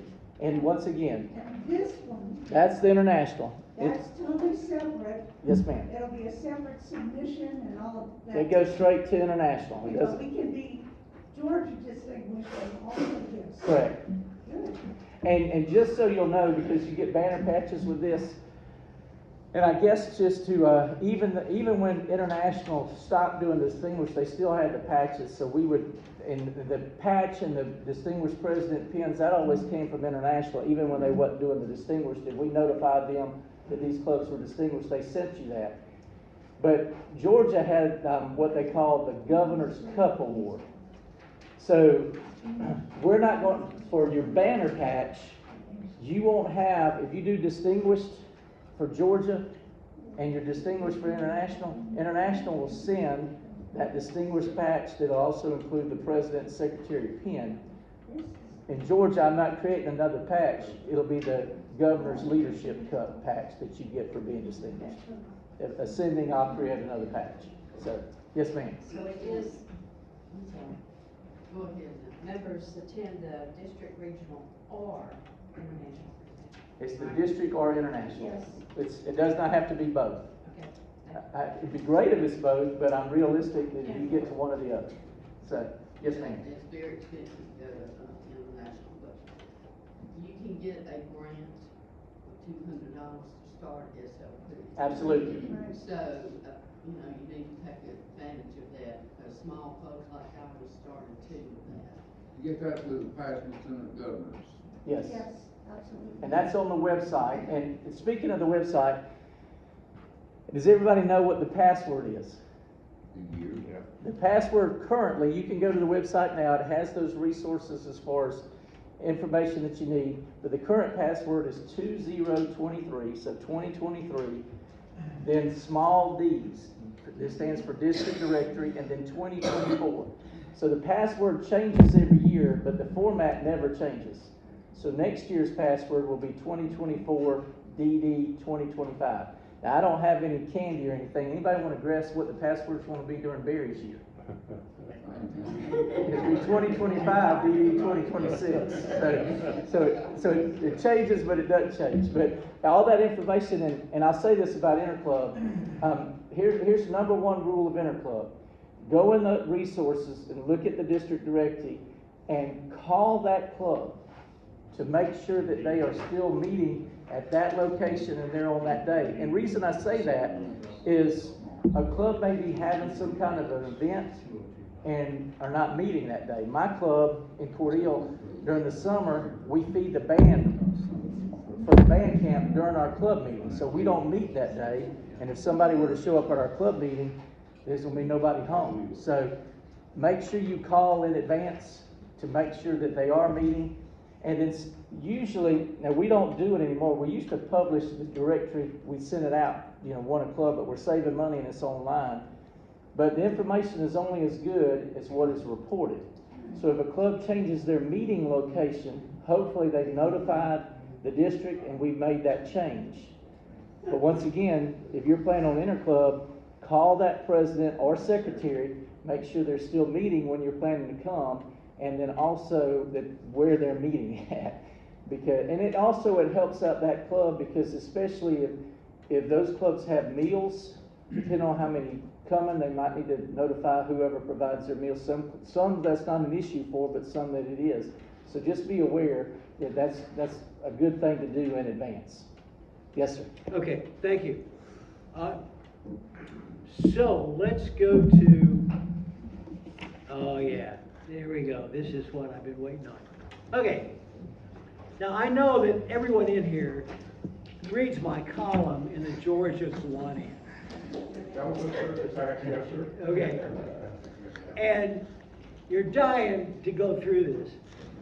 And this is the last thing I've got today, by the way, unless David has some other comments. Now, there's a financial advisor who is well known in the industry by the name of Howard Marks. And Howard Marks puts out a paper every so often to all of his subscribers saying the most important thing in investing is, and it's always a different topic, but that's the byline, the most important thing. And that, I picked up on that.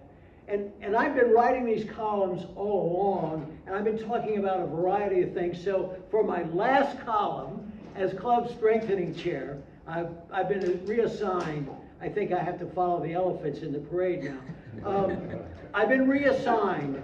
So this is my last column, and I boiled it down into the top 10 items. Fun. If you want people to show up, they must expect to have fun, and there's any number of ways to generate a few laughs. If you really need help, you can always invite me to one of your meetings. Club survey.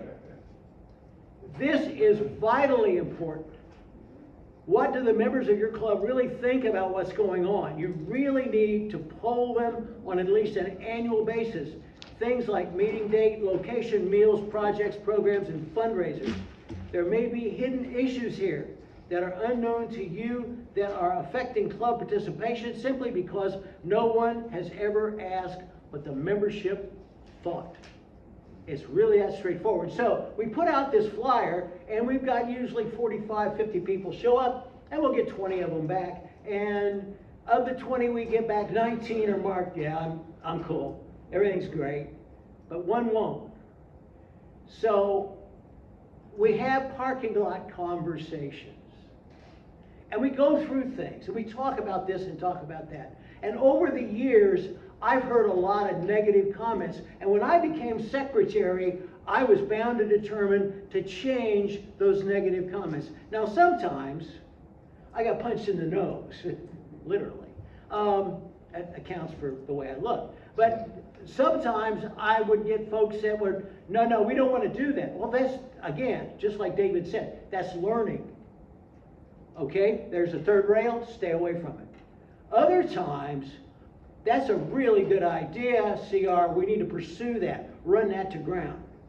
So it's that survey is extremely valuable. Meals, as my Baptist friends tell me, you want people to show up, you have to feed them, or at least give them a way to get a meal. It's really that simple. I've been visited clubs, again, talking about the interclub, both when I was a lieutenant governor and then at interclubs, and it was at noon, and we showed up figuring there'd be something to eat, and there wasn't. Oh, how come we didn't have a box lunch? How come we weren't someplace, and the someplace we could have been, that town, had a restaurant with a meeting room where people could have ordered off a menu? Really? How come you're not doing it this way? Well, we never thought about it. Oh, okay. All right, fine. Consistent location. Once a convenient location is found, keep it. Don't be moving your club around. Your club survey will tell you what you need to know about the popularity of your present location. Okay, we happen to meet at the County Country Club. Okay, Okay, well, the University of West Georgia has a Noonan campus, and they've got a catering service. So we had a meeting there just to try it out. And we saved some money. And we started inquiring as to what it would take to move our club meeting there, you know, especially during the school year. Man, did I hear about that. Oh boy, that food sucked. We don't want any part of this.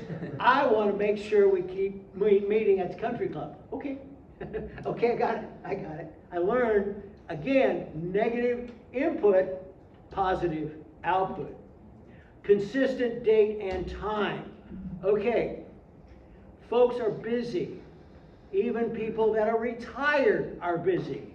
You want to incorporate your meeting times and dates so that they can incorporate that into their schedules. Every Tuesday, I've got so many members, Tuesday lunch, Tuesday lunch, Tuesday lunch. That's what they remember, that's what's on their calendar, and they've got that set aside for Kiwanis. Pardon me. So that's extremely important. Newsletter. Nancy Walden came up to me a couple of years ago and said, you know, CR, if you don't come to every meeting, you have no clue as to what's going on. Duh. You know, when you're standing on top of something, you can't see it. So the next thing, so I got together, again, a group of us, or 4 of us, and Beth Neely, who's co-publisher of the paper, all right, she had one of her people come up with what's called an armature, and this is, we can fill in the date. I've got one of our members, once he gets the information, he loads it in, they send it to me, I distribute it to the membership, and a lot of other folks besides, and then we've got a member who's got a copier company, and he prints them up in color for no charge. What's not to like? Now that's us. But if you just had a simple email, the secretary, somebody in the club is responsible for gathering the information, putting it in a simple email, and sending it out to the membership. It's just that simple. Here's what's going on. Here's our schedule going forward. This is when we're going to have our pancake supper, whatever. That's really important. Participation. Form committees that are responsible for these and other activities. Populate those committees with a few members who have an interest in specific activities. Ask members directly. Tell them that you need them to help. Would they please lend a hand? I've had no end of success with this, where I go to an individual member and say, I really need some help here. Can you help me hold the door open while I bring this stuff in the building? You know, folks will help you if it's not, they don't think it's monumental. Okay? No, I want you to be fair chairman. Yikes, gee whiz. I mean, that's an enormous project. Takes all year. Oh, how about if you could help us with our SLP project? And we've got a fellow, Mark Luceus. He is a relatively new member. He's been a member about 5 years. And he got into that. He said, that sounds interesting. I want to be involved. Our SLP program is the best it has ever been. It's almost like he's got this mini club inside of Noonan Kiwanis. And he's just rocking and rolling with that. And every time he needs help, he'll come to me or some other members in his committee and say, okay, we need some help to do this or that. And they show up. It's just that simple. Projects. Okay. Projects should help solve community problems or address community issues. If you're stumped on what's really needed in your community, go ask the pastors in your churches, speak with school principals or counselors, with the local police, and you'll find all sorts of issues that need to be addressed. Then poll your membership to see what your members are most interested in addressing. So, if you really don't know, there's all kinds of resources in your community that you could go to find a project that's worth solving or at least helping with. It really is that simple. And Kiwanis is a name that has international recognition. A lot of folks don't realize that. All you have to do is go to a state convention or the international convention, and you can see this is a really big deal. Or what President Biden said to Vice President Biden said to President Barack Obama when they passed a bill at an open mic. I won't repeat that. You guys didn't hear that. Okay. Partnerships. Now this is critical. You mean I should turn off my recording? Yeah, there you go. Okay. Once your club has decided on a particular issue or issues, look for other charities you can partner with. You'll most likely find that they have the tools to directly deal with the issues at hand, and if you'll help them, your combined efforts will make for more effective projects. Okay, Bridging the Gap happens to be one of my favorite charities. All right, it helps the working poor. What's not to like about that? Okay, first readers.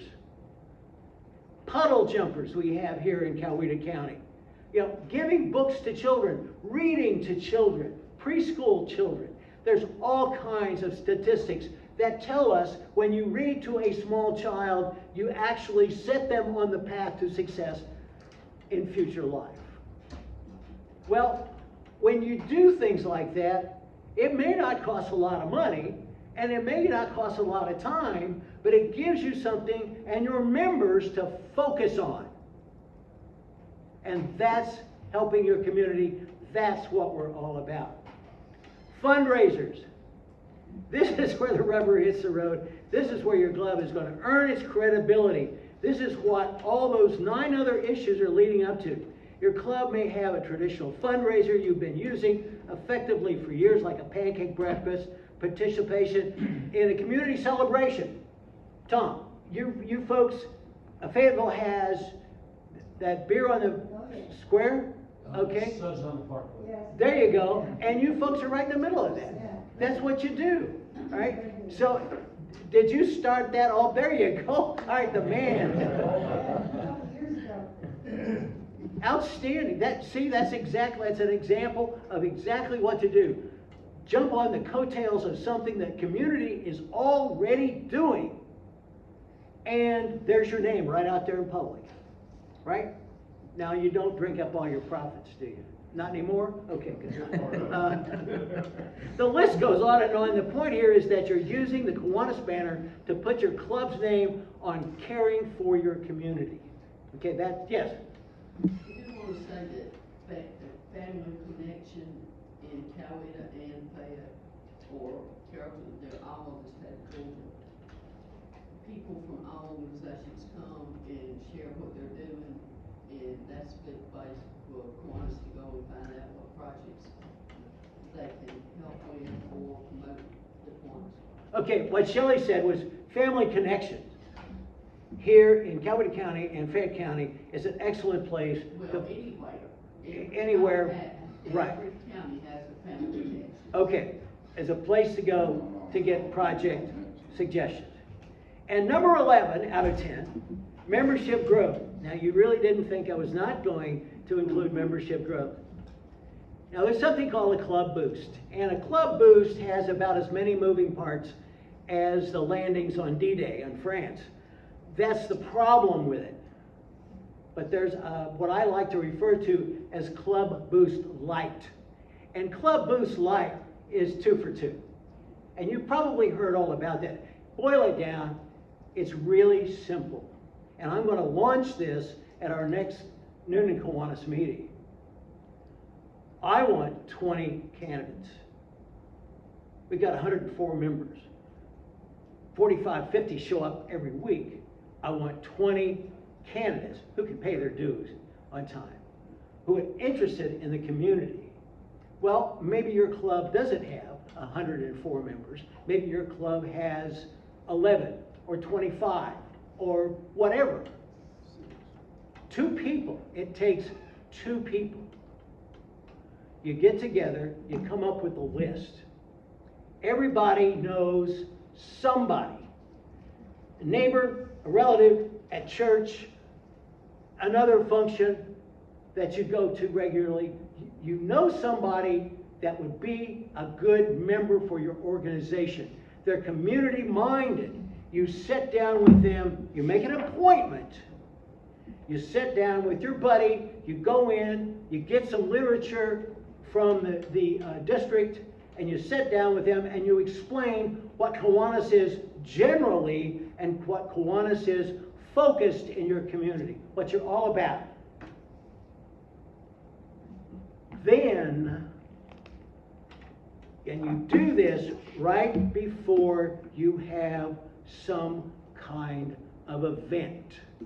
This is critical because you're going to have them come to that event. You're going to have them flipping pancakes. You're going to have them working in the booth or at least seeing the booth. Now, for us, it's our county fair, but they'll get a tour behind the scenes. They'll walk the fair. They'll look at everything that's going on, and then the first week or second week of November, they'll be there at the meeting when we pass out the checks. And they actually get to see the check go from your hand to the hand of some charity there in your community. Now they can connect the dots. Now they'll know exactly what it is that you do and what their role in participation in your club is going to look like. And that's where you say, okay, fill this out and give me a check and sign up. Shake their hand and make them a member. And that's what I've got to say about that. Are there any questions? Thank you. So, yes, Karen. Going back to the doing a member survey. Right. I ran off the member survey thing that was in Kiwanis thing, and I was going to give that out. And then about the same time, Nelda did one with one of her SLPs, and I thought, oh my God, this is great. And it's half a sheet of paper that says 3 things you like about our club and 3 suggestions you have to improve it. And man, I mean, there was some things, I mean, of course everybody was very positive because they're, but I mean, there were things that came up that we thought we were handling pretty darn well. And we found out we weren't. Or things we'd not even thought about. And so, you know, I took them back, tabulated them, I've gone over them with my board, and then, you know, I'll share them with the general membership in the next couple of meetings. But it was, you know, you don't have to get real specific with what you do. Even something simple like that, which it was really eye-opening. And that's an excellent point, Karen. This survey, you want to keep it short and simple, you know. That's exactly right. Well said. Thank you. Yes, sir. I think the hardest thing is for like new members to come into a club environment at a meeting and raise their hand and say, I don't like this, or I think there's something wrong. You know, people generally don't do that. I'm a loudmouth. I did that at one meeting and everybody turned to look at me like, you know, but it was, you know, it was constructive criticism. But I like the idea of a survey. Yeah. People will be more honest. It's anonymous. Exactly right. You're covered by anonymity. You can state your question. And typically, I don't like this. Well, that's a question, isn't it? That's an opportunity for club management to take a hard look at that question and say, I don't like the food. Oh, really? Okay. You know, I don't like the meeting place. I don't like the time. All right? There are a lot of things that are critical to increasing membership, strengthening membership, that if you're not aware, it fritters away. But now I've got an issue that I can address. Absolutely, well said, Tom. Very, very well said. Yes, ma'am. And when we do all of this, one of the things that we're after, and it helps with membership growth, is publicity. You know, you need to publicize the good thing that you're doing. And going back to what CR said about Noonan, probably one of the best things they do outside of the fair is the way they give the money out. They do it all at one time, handing out $120,000 or $200,000, and that is publicity. Even if you're a smaller club and you give to 5 or 6 different organizations, you know, 1,000 here, 1,000 there, there, 500 here, that doesn't get anything in the way of publicity, even if you do it all at one time, and you'll be giving out 3,500 as opposed to 500 in total, and you get much more publicity out of that, especially among the organizations you're giving the money to, as you said. Yeah. Any other questions? Can I ask an Sir. intervention? Just had a comment about the surveys. One good thing about those, and we've done this at our club, is you take the survey and you discuss the results of the survey with the club. And next year, bring out last year's survey and go back to that and say, this is what you said last year. What do we do? Did we do it or didn't we do it? Why? And use it kind of as a gauge for progress. And just hang on to last year's survey and then review it before you do the next survey. There you go. Just to kind of get people, this is what you said, did we really mean it, did we really accomplish it, and go on from there. So it's a good tool. There's one last point that we haven't talked about here today. I just had an Oh, I'm sorry. international question. We had our iodine deficiency, then eliminate. Right. Now, I saw somewhere we have a new one, international project. Is that Yeah. correct? Yes. So we're gonna get more information about that. Yes. Speaking of, Repeat the question. David, would you like to stand up and address it? Of course, you're correct. You know, we had IDD back in the, I guess, mid-90s that we started that, and then we Eliminate was probably about 10 years ago, and we just started. They announced it. They put some information out at the International Convention, and each club should. I say as a secretary, we received some information as far as the something project. I'm drawing a blank. it was also in the Georgia Kiwanis. The Just a blurb. what's you remember the name of it? No, children's. Hold on, I got the Kiwani right Oh, here. it's the one in Georgia. Yes, it's the I can't believe it. But are we gonna have, goals and how are we going to? They're in the process of working it out, and hold on, Possibility Project. That's what it's called, the Possibility Project. Right now, they're what I have seen primarily is in the fundraising stage, and so they're similar to like what was done with the Eliminate. Is they're asking for contributions, trying to get clubs to contribute so much per member to go. And in theory, from my understanding of it is, I mean, I look at it as IDD and Eliminate, phenomenal programs. But we're blessed here in the United States. IDD was iodized salt. We have the means for that. Eliminate was tetanus. I remember, I was walking to my club meeting one time. They had roofed the building, and I was wearing flip-flops or something, stepped on a roofing nail, and went down to the health department. And they pull up. They're like, "Well, you hadn't had a tetanus shot in 10 years, so I got a tetanus." So here in the U.S., we're blessed. We don't have to worry about those things. But Kiwanis, through those worldwide service projects, have tried to eradicate that and have come pretty close, especially in IDD.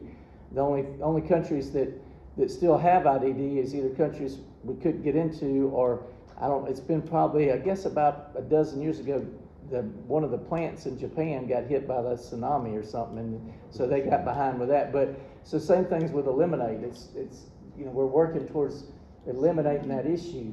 But the Possibility Project, once again, is worldwide, but it brings stuff back home. So it allow the Children's Fund to address issues that occur because what may be an issue in South Georgia might not be an issue in the metro area or North Georgia or along the coastal area. So it's almost just like it gives you the opportunity to address whatever the need is. So that's my interpretation of the Possibility Project, but right now there's primarily in the fundraising stage to get funds out there. But we have not, the difference between right now, when we did Eliminate, we as a district set a goal and asked clubs, it's like, will you give this much? And clubs, agreed to do different aspects of that.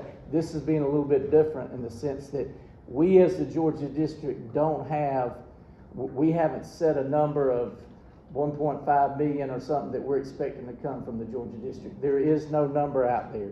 It's pretty much all out to the individuals and the individual club members to decide that on their own. Didn't they kind of identify though, 5 million a year for 5 years? I think that's one of the goals from the international. For international. Right, and I'll say this, you know, like I was mentioning earlier, the way our years work and conventions and that, you have overlap and stuff like that, and so this is really a project that will be kicked off at the end of this year, Kiwanis year, because Katrina's year, even though it's coming out, that's not, her board has not initiated that, and the thing you have to remember, we, just like we have it in Georgia and we have it in the international level, we have the administrative aspect, that's where we pay our dues, and then we have the fundraising and where the money serves helping people, that's our foundations, whether it's the Children's Fund or the district level, it's the district foundation. And so the Possibility Project is coming from the Children's Fund. John Holly's a past person on the Children's Fund, so it didn't come from Katrina's board, it came from the Children's Fund board. So you got two different groups initiating that. So you'll start to see more information about that as we go. But thank you for bringing that up because I had forgotten to bring it We up. had a project that we were using just for Eliminate, and we continued to give to it. And Right. I wondered if we needed to go back and look at possibility for that project. Okay. Gotcha. This is going back to, membership recognition, and you were talking about at the, governor's rally, where normally they give to whatever your pet project is or whatever. Right. This time possibly giving it to a Heinz Award. That's- If you'll kind of go into that. That's and I'd forgot, thank you Karen for bringing that up. In the past, governors have had specific projects that was close to home for them, and all of them have been good. This year I didn't really have anything in mind, but having been on the foundation, the district foundation, I thought, well, that's us, you know, in the Georgia district. That's what money goes out to benefit our communities and so forth. And so the Heinz medallion can be presented to anybody. Now it's a $500 cost, and so based on what I saw last year, then what divisions donated to the adventure bags, you know, it was in that ballpark. I mean, some divisions gave more than 500, some came up a little bit less than that.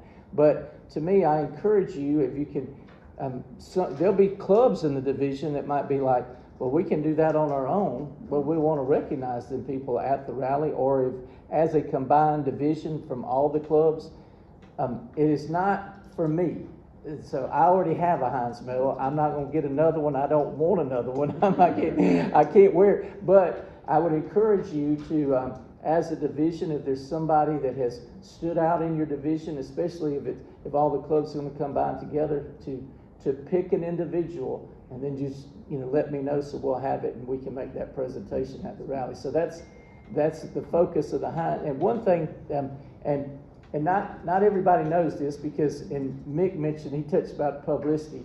Sometimes we don't do a good job of publicizing what we do, whether that's at the club level, the division level, the district level, and even our foundation. Because our foundation has money to aid communities that have disaster relief. For instance, what was it, a year and a half, 2 years ago, tornado comes through Griffin. Fortunately, there was no lives lost, but it caused a tremendous amount of damage. We, as a foundation, and we've got to do better at this. First off, we've got to do better at publicizing it, and then we have to do better of getting those funds to communities. But a portion of the Heinz goes into the disaster relief program. And somebody asked, you know, they're like, well, did we send money to Griffin? Well, the response, and it wasn't from me, I'm saying what somebody else said. They said, no, we didn't send any money to Griffin because they didn't ask for it. Well, this is where I am asking for y'all's help. Because if I lived in Griffin and there was a disaster, I'm not thinking about, well, you know what, I need to call Kiwanis, because you're trying to get your roof back on your house or your business. You're not thinking about that. But, you know, throughout the entire Georgia district, if you live in Carrollton and you realized, well, there was a tornado in Griffin, or you live, you know, in Noonan, and then you hear about flooding in Savannah from Hurricane Debbie or whatever, then reach out to somebody on the foundation and say, have y'all sent, a club in that area a donation to help with disaster? We don't think about it, because we think, well, their community's gonna ask. Well, probably not. They got more important things to think about than remembering to ask the district foundation. So that Heinz money can go really to assist a community in need. And there's other things out there. I encourage you to look at those opportunities to recognize people. There's an international award called a Robert Conley Award. If somebody, and we're not talking about a fireman or EMT or a police officer, but if somebody helps to save a life, then we as an organization can recognize that individual, and we fly them to international, who the ultimate recognition is. And I think they'll recognize, like 2 or 3 a year that's done. Don't hold me to that. But you send in a nomination form, and that person can be recognized for an act of heroism. And those are things that we have out there. It's just a matter of filling out a form to recognize somebody. Because, there's things that happen all the time for people in our community that, whether it's save a life of a child or an elderly person or whatever the case, it's not their job. They just went out of their way to do it. We've done it in Georgia. We had a guy that was actually at Jekyll Island. I think he was a school teacher during the summertime, and somebody was getting caught out there, on the sandbar, and he went out there and he saved a couple of kids. And so, he didn't have to do that. He did it because it's human nature. You want to try to save somebody, but put his life on the line to do that. So that's the least we can do as a Kiwanis group, is to recognize somebody that did that. So I would encourage you to be on the lookout for positive stories, and when unfortunately natural disasters happen, that we do that as well. Yes, sir. By the way, there's still disaster relief that needs to be done for that tornado in Griffin. And the United Methodist Church has a project called DARE that's going to be doing work projects down in Griffin next Friday, next Saturday. And that's great. We could still donate to that. So there's still houses that oh yeah, right.